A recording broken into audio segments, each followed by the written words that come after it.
Hello friends, welcome to my channel. आज हम start करने वाले हैं क्लास 12 का physics chapter 1 electric charges and fields.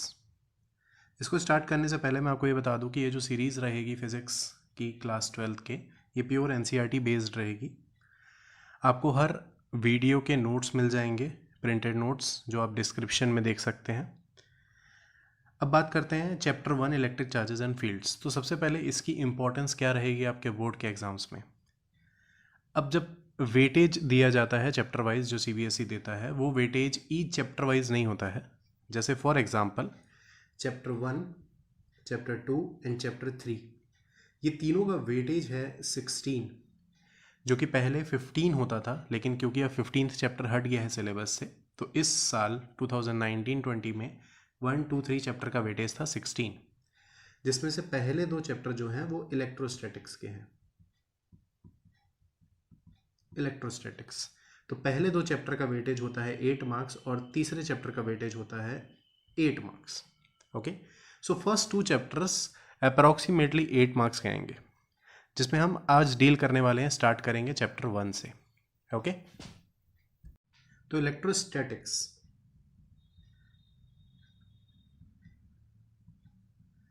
Statics मतलब आई होप सबको पता होगा। इसका मतलब होता है एट रेस्ट, और you can say stationery.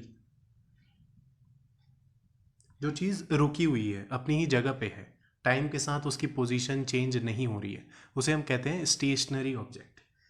Electro का मतलब होता है चार्ज। तो इलेक्ट्रोस्टैटिक्स फिजिक्स की वो ब्रांच है जिसमें हम चार्ज के बारे में पढ़ते हैं, जो कि रेस्ट पर है या फिर स्टेशनरी है। ओके, तो इलेक्ट्रोस्टैटिक को एक वर्ड में अगर आपको बोलना है, एक स्टेटमेंट में, तो आप बोल सकते हैं चार्ज एट रेस्ट और चार्ज स्टेशनरी चार्जेस।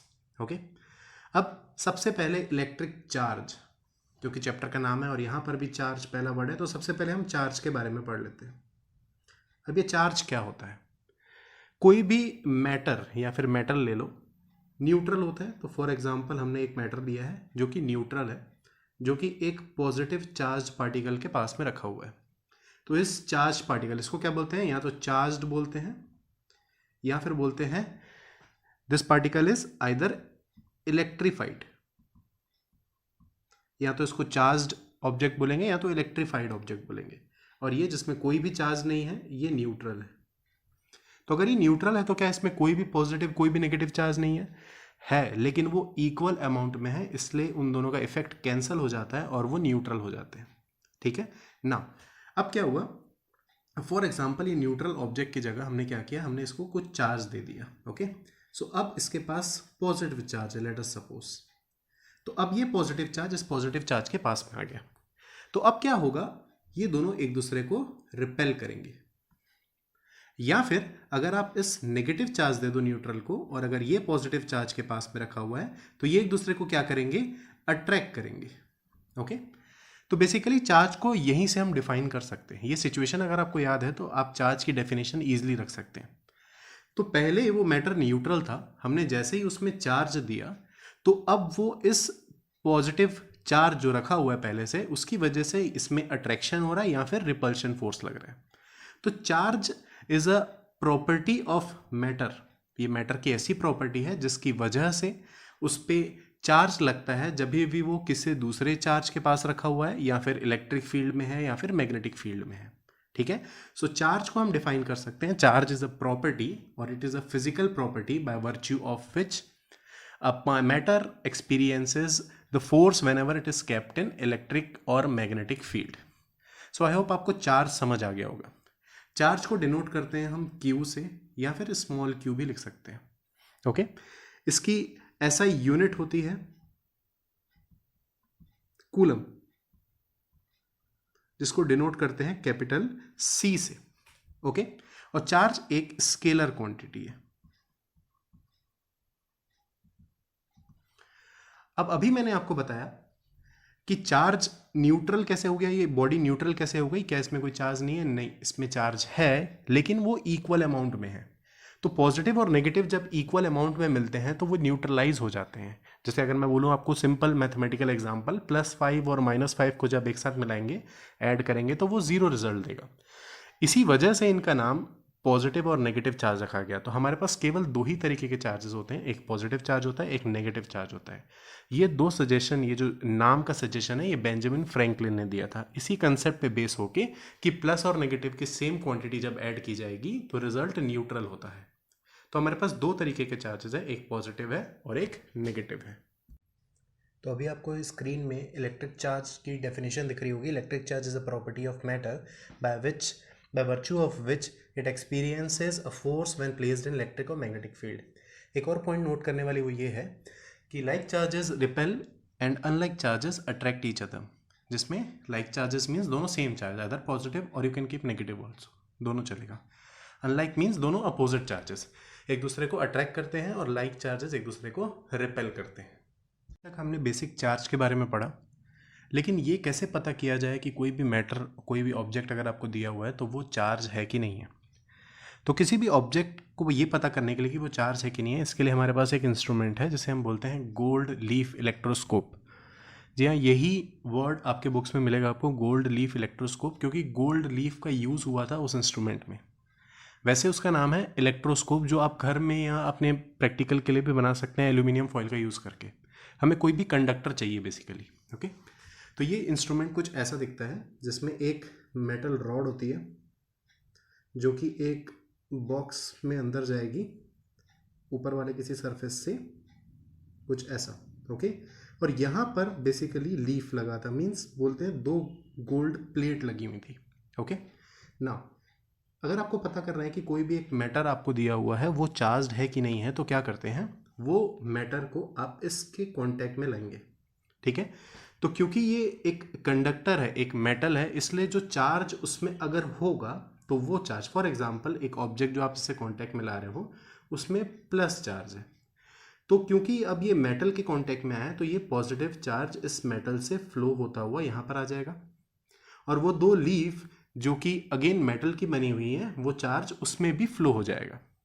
तो जब दो मेटल में दोनों में पॉजिटिव चार्ज आ जाएगा तो वो आपस में रिपेल कर जाएंगी, क्योंकि दोनों में पॉजिटिव चार्ज है, and like charges repel each other, same charge एक दूसरे को रिपेल करते हैं।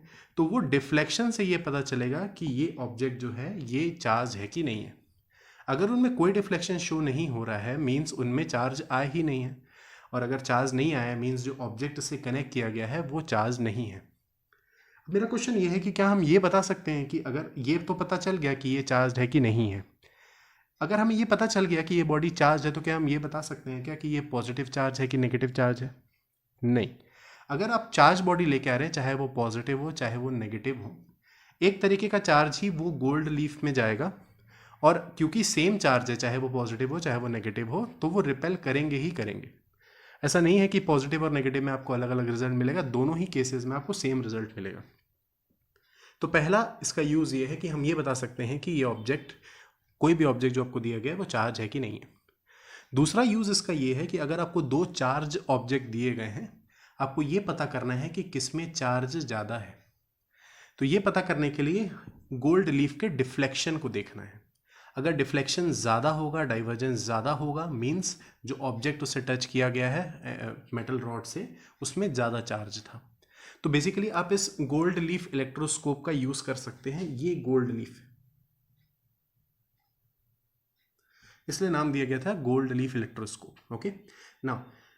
तो बेसिकली इस इंस्ट्रूमेंट का यूज़ आप कर सकते हैं ये पता करने के लिए कि कोई भी ऑब्जेक्ट चार्ज है कि नहीं है, और दूसरा यूज़ अगर आपको दो चार्ज्ड ऑब्जेक्ट दिया हुआ है तो ये कंपेयर करने के लिए कि किसमें ज़्यादा चार्ज है, ओके ना।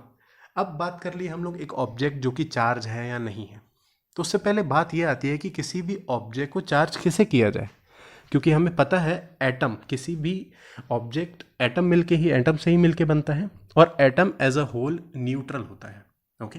तो अगर एटम न्यूट्रल है, उससे मिलके एक ऑब्जेक्ट बना है, तो वो भी तो न्यूट्रल ही होगा। तो चार्ज वाला ऑब्जेक्ट कहाँ से आ गया, ओके। एग्जाम्पल के लिए हम एक ऑब्जेक्ट ले लेते हैं जो अगेन न्यूट्रल एटम से मिलके बना है। तो क्योंकि न्यूट्रल एटम से मिलके बना है तो ऑब्जेक्ट भी न्यूट्रल ही होगा, means equal amount of positive और नेगेटिव चार्ज होंगे। तो एग्जाम्पल के लिए ले लेते हैं कि इसमें एक 6 पॉजिटिव और 6 नेगेटिव चार्ज है। तो क्योंकि इक्वल अमाउंट में, इसलिए ऑब्जेक्ट क्या हो गया, न्यूट्रल हो गया। अब किसी तरीके से आपने एक नेगेटिव चार्ज को रिमूव कर दिया, फॉर एग्जांपल तो अब इसमें बच गए हैं 6 पॉजिटिव चार्ज और 5 नेगेटिव चार्ज। तो ये ऑब्जेक्ट एज अ होल क्या हो जाएगा, +6 -5 हो जाएगा +1। तो इस ऑब्जेक्ट में +1 का चार्ज आ जाएगा। उसी तरीके से अगर हम +1 चार्ज को रिमूव कर लेते हैं तो अब इसमें क्या बच गया है, इसमें +5 और -6 चार्ज बच गया है, जिसको ऐड करोगे तो -1 आ जाएगा। तो इस ऑब्जेक्ट में -1 चार्ज हो गया। मीन्स अगर आप किसी तरीके से उनके चार्ज को रिमूव कर सकते हैं, हटा सकते हैं, तो चार्ज को रिमूव करके या ऐड करके हम किसी भी ऑब्जेक्ट को चार्ज बना सकते हैं। ओके नाउ, अगर मैं आपको बोल रहा हूँ कि नेगेटिव चार्ज रिमूव हो गया, पॉजिटिव चार्ज रिमूव हो गया, तो क्या ये पॉसिबल है कि हम नेगेटिव भी रिमूव कर सकते हैं और पॉजिटिव भी रिमूव कर सकते हैं? नहीं, हम पॉजिटिव चार्ज को रिमूव नहीं कर सकते हैं, हम केवल और केवल नेगेटिव। तो किसी भी एटम में नेगेटिव मीन्स इलेक्ट्रॉन होता है, नेगेटिव चार्ज पार्टिकल। तो हम किसी एटम से केवल इलेक्ट्रॉन को ही रिमूव कर सकते हैं, प्रोटॉन को रिमूव नहीं कर सकते। तो अब इन शॉर्ट अगर मैं आपको बोलूं तो किसी भी ऑब्जेक्ट को चार्ज्ड कैसे बनाया जा सकता है, अगर आप उसमें माइनस चार्ज ऐड कर रहे हो या उससे माइनस चार्ज निकाल रहे हो। तो बाय रिमूविंग और adding negative charge from a matter you can make it charged और इलेक्ट्रीफाइड। ठीक है, तो इस वीडियो के एंड में मैं आपसे क्वेश्चन पूछना चाहता हूँ जिसका आंसर मैं आपको नेक्स्ट वीडियो में दूंगा। तो अगर आपको इसका आंसर पता है तो प्लीज़ कमेंट बॉक्स में कमेंट कीजिएगा, आंसर लिखिएगा कि हम क्यों नेगेटिव चार्ज ही रिमूव कर सकते हैं, पॉजिटिव चार्ज को रिमूव क्यों नहीं कर सकते हैं। ये आपका क्वेश्चन है, आप प्लीज़ इसका आंसर कमेंट बॉक्स में लिखिए। इसका आंसर मैं आपको नेक्स्ट वीडियो में बताऊँगा। ओके, और नेक्स्ट वीडियो में हम इस पर बात करेंगे कि किसी भी ऑब्जेक्ट को चार्ज करने के कितने तरीके हैं, कितने मेथड्स हैं हमारे पास। तो अगर आपको ये वीडियो पसंद आई हो तो प्लीज़ लाइक कीजिए, कमेंट कीजिए, मेरे चैनल को सब्सक्राइब कीजिए ऐसे ही वीडियोस देखते रहने के लिए। Thank you.